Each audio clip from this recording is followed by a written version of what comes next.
Isolation and a strange unknown land can play tricks on your mind in The Wind, directed by Emma Tammy in her feature film debut, written by Teresa Sutherland, who recently wrote Lovely Dark Deep, and the centers around two couples, but specifically Lizzie and Isaac, who are just trying to make a living in the wild frontiers in the 19th century.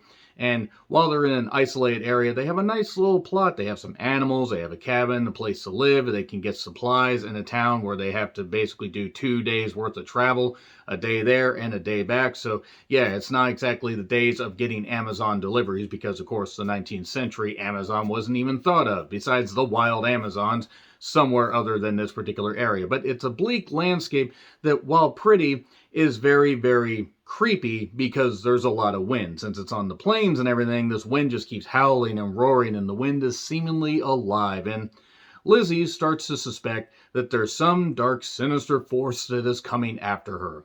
Now, this movie came out in 2019, and I remember seeing some advertising for it, and I wanted to see it, but unfortunately, from 2019 to now, I've had a lot on my plate. I've been working a lot. I've also been watching a whole lot of movies, and some movies just get lost to time. So it's on Netflix currently, and I thought, fuck it, I'll just sit down and watch it.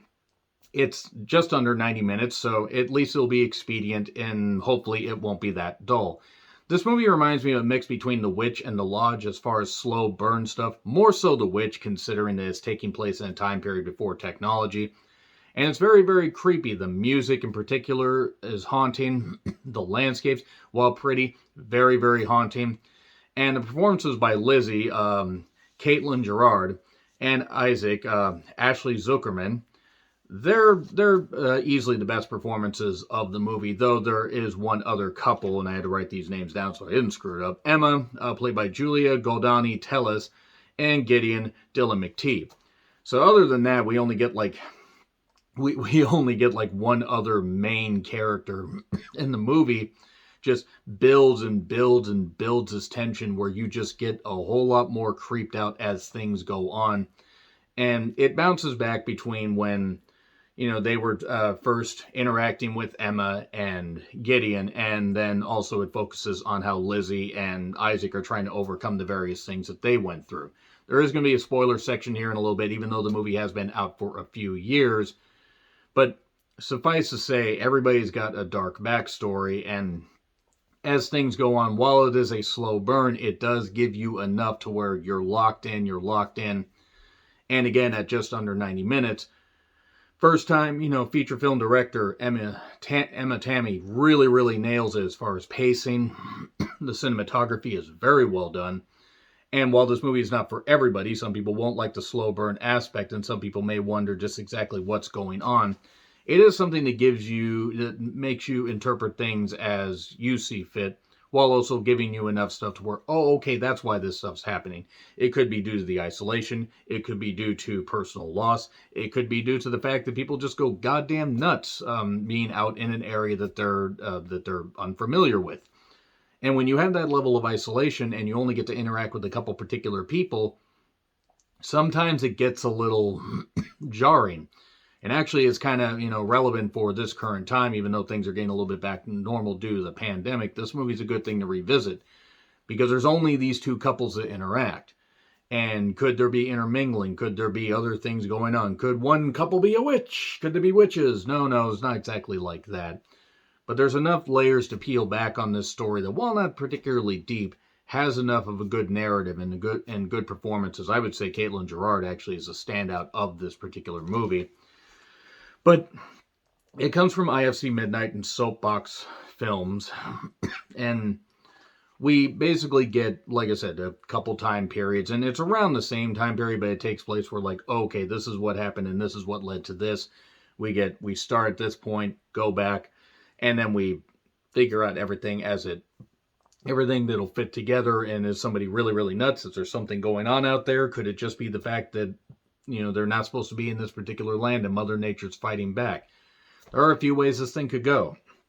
So basically, Lizzie ends up kind of going a little bit insane, which you would expect given the stuff that happened to her in this movie.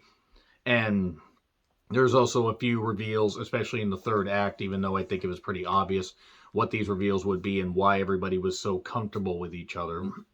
Like, obviously, there's something else going on. But it does have enough supernatural, spooky elements to hook people as far as horror, but it is much more psychological horror, kind of like The Lodge, until The Lodge really ramped up at the end. And also, like The Witch, it doesn't quite have the big reveal like The Witch. The Witch had more of a, was much more revealing, at the end, ironically, given if you've seen The Witch, you know what I mean by that. But it has enough of a good pace to it, and it's very atmospheric to where it's absolutely well worth watching. And again, Caitlin Gerard is fucking tremendous. So I am going to get into spoilers here. Yes, even though this movie's been out for a few years, I am going to get into spoilers. But spoilers.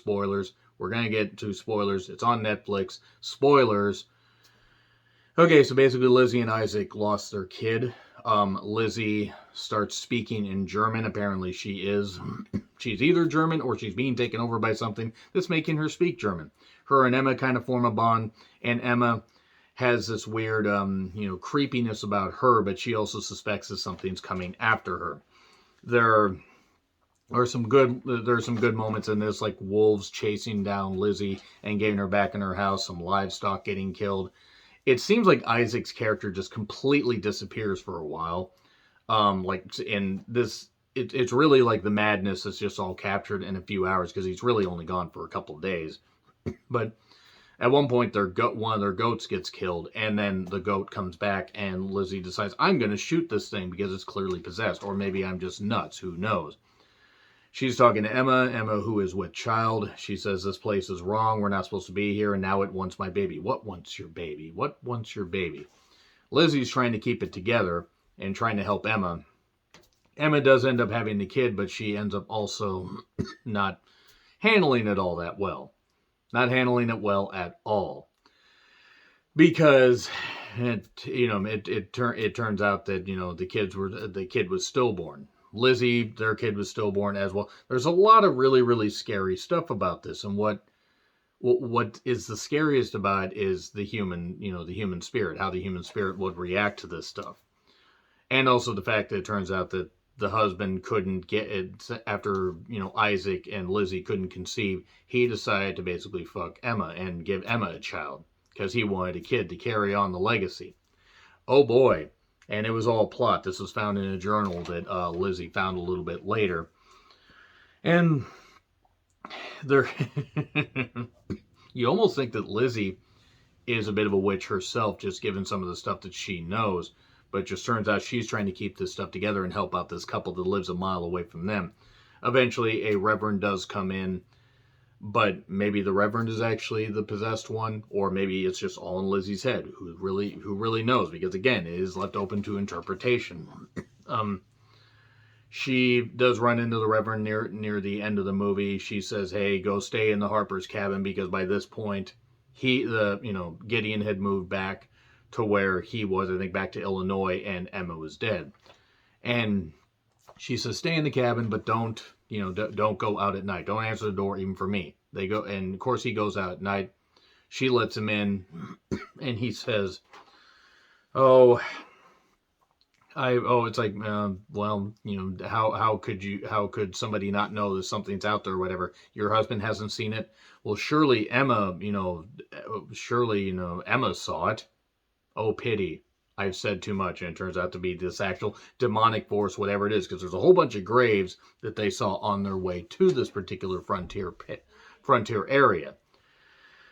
And basically the Reverend actually is dead. So basically this land consumes people, this land destroys, and because it's out in the 19th century before a lot of modern medicine was invented, delirium and a whole bunch of other stuff takes hold. And Lizzie ends up killing Isaac because she's either in a fit of hysteria or because Isaac actually was a creep and tied her to the bed and was going to kill her because she found out that he had impregnated Emma.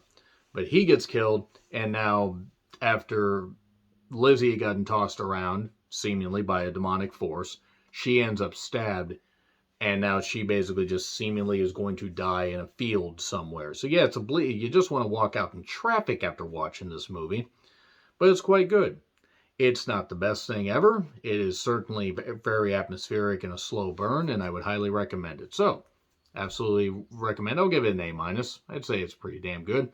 Let me know your thoughts in the comments. Like, share, subscribe, Twitter handle in the description. I'm John Replin. I'll see you soon.